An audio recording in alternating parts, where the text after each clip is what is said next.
Dad laughed at Christmas dinner, raising his wine glass like he was toasting the family brand. "Still doing that online store thing, Lena?" he said, smiling like it was a harmless joke. Mom didn't smile. "Seriously, when are you going to get a real job?" I set my fork down. James's knee touched mine under the table, steady.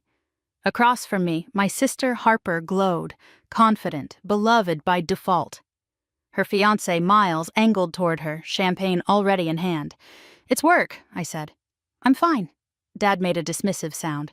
"Real wealth is tangible. Asset management, property, not internet games." Mom's voice softened in the way that meant it wasn't soft. "Harper's building a career, starting a family. You're 31. I swallowed the familiar urge to defend myself with numbers no one had asked for. Dad clapped his hands once. "All right, announcements. Harper and Miles." Harper laced her fingers with Miles's. "We're pregnant," she said. 12 weeks. Mom gasped and teared up instantly. Dad grinned. Glasses clinked. I smiled, and I meant it. "And," Dad added, riding the applause, "we're making Harper full partner at the firm, youngest in company history." Miles lifted his flute. "To Harper." We drank again. James squeezed my fingers under the table. Harper reached for a glossy magazine from the sideboard. "I was reading this earlier," she said, flipping pages. "They've got a feature on entrepreneurs under 40 who—" She stopped. Color drained from her face. Her hands trembled. "Oh my God," she whispered, then again louder. The magazine fell, slapped the table, and spun until the cover faced up. My own face looked back at me in sharp studio light. Entrepreneur of the Year. Harper stared at the cover. Miles read the headline twice, then stared at me. "Lena," Mom said, voice thin. "Is this you?" "Yes," I said. Dad's fork clicked against his plate. "No, that can't be you." "It's me," I said. "Stocklane, inventory software." Harper's fingers shook as she flipped pages. "Acquisition, $4.2 billion. "The deal closed 8 weeks ago," I said.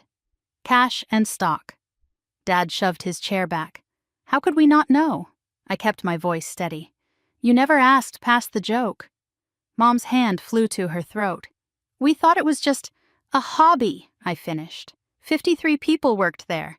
Before I took $1, I made sure my team was paid and safe." Harper's eyes skimmed. "It says your payout is 2.8. "After taxes and bonuses," I said. "Yes."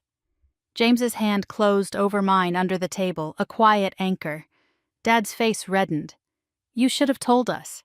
"And listen to what?" I asked. "That internet money isn't real?" Harper found another line and went still. "A scholarship fund, 50 million. 52, I corrected, for women in STEM. On the glossy page, my photo wore a black blazer, shoulders squared in an office I'd built from Midnight Code. Harper set the magazine down as if it were hot. Dad's wine glass slipped. It hit the hardwood and shattered, red spreading like a bruise. Nobody moved. Then the phones started buzzing. Mom's first, then Dad's, then Harper's. Miles scrolled, eyes wide. "This is everywhere." Mom looked up at me, terrified. "What happens now?" I stood. "Tonight, nothing. After tonight, I'm taking space. I'm done shrinking to fit this room." I carried the Fortune issue into the hall, needing air at last. James followed. "Do you want to go?" he asked. "Soon." I returned, crouched, and gathered the biggest shards of Dad's glass. Wine had soaked into the wood. Dad's voice broke. "Lena, I didn't—" "You did," I said. "You laughed because it was easier than looking." Mom's phone buzzed again. She stared at the screen like it could judge her. "That's why I'm taking space," I told them. "To stop shrinking." Harper's eyes shone. "I swear I didn't know." "I believe you," I said. "You never questioned the story." Miles stood awkward. "We should head out." "Go," I said, and meant it. "And congratulations, you'll be a good mom."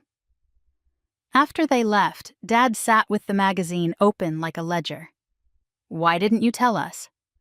I looked at my face on the cover, steady, out of place. "Because you trained me not to."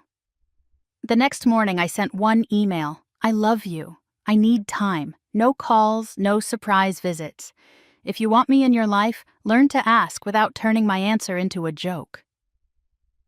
2 weeks later, Mom met me for coffee alone. She looked tired in a new way. "We're in therapy," she said. "The counselor asked what you'd done and I couldn't answer." "Then ask," I said. Her fingers gripped the cup. "What do you do?" "I build tools that help small businesses waste less and breathe easier," I said. "I do it quietly." Mom blinked hard.